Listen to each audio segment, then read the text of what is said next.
Hi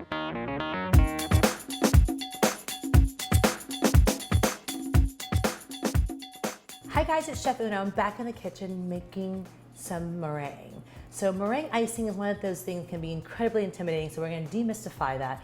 But we can also use the meringue base to make Pavlovas, which are the meringue cookies. You have to have a standing mixer for this one. There's no way you have enough arm strength to do this. And so the first thing we're going to do is separate the egg white from the egg yolk. So 4 egg whites. The next thing to make sure of is that your blender, your mixer is free of any oils, because if there's any oils in it, then the egg whites will not hold their peaks. And you're going to beat it for about 10 to 12 minutes. I'm gonna do it medium first, get it going, and then I'm gonna let it go on high. While you're whipping that, you're gonna add in 1/4 teaspoon of cream of tartar. You're gonna gradually mix in 1 cup of sugar, 1 tablespoon at a time. So what we wanna make sure is that the sugar has dissolved. You can still see little bits or grains of sugar on there. You can also feel it in between your fingers, and what you wanna do is let this dissolve, so it's gonna go a little bit longer. I wanna use the zest on here to flavor it up a little bit. And we're just gonna take the yellow part off.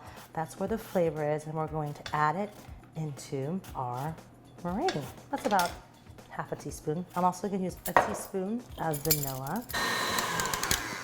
Okay, this little guy is done. Look at this. I'm just gonna tap it in there. Again, stiff peaks, it's nice and glossy and shiny. I'm gonna spray it a little bit with some Pam spray. You can take a big or small dollop, whatever you feel. And the bigger it is, the longer it's gonna cook. So do this, you kind of shape it to the way that you want it. You want those little peaks.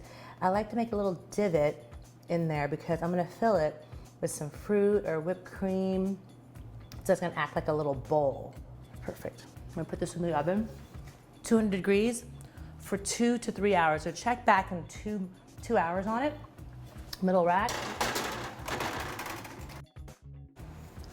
My pavlovas have been in the oven for 2 hours.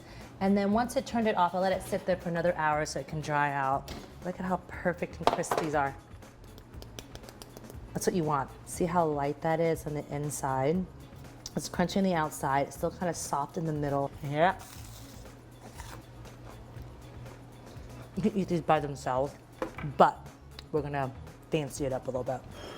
Here's the pavlova that we've baked off. I have some macerated berries and fruit here. I'm gonna put that right on top of here, and that's how we created that bowl. Get some of those juices in there.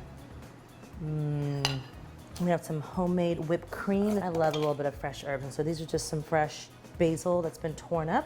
Now I'm ready to break into this, literally.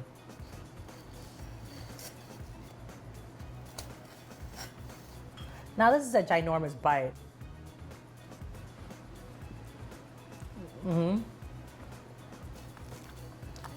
It is so worth the wait. These pavlovas can be held for about a week in an airtight container, but I doubt they're gonna last that long.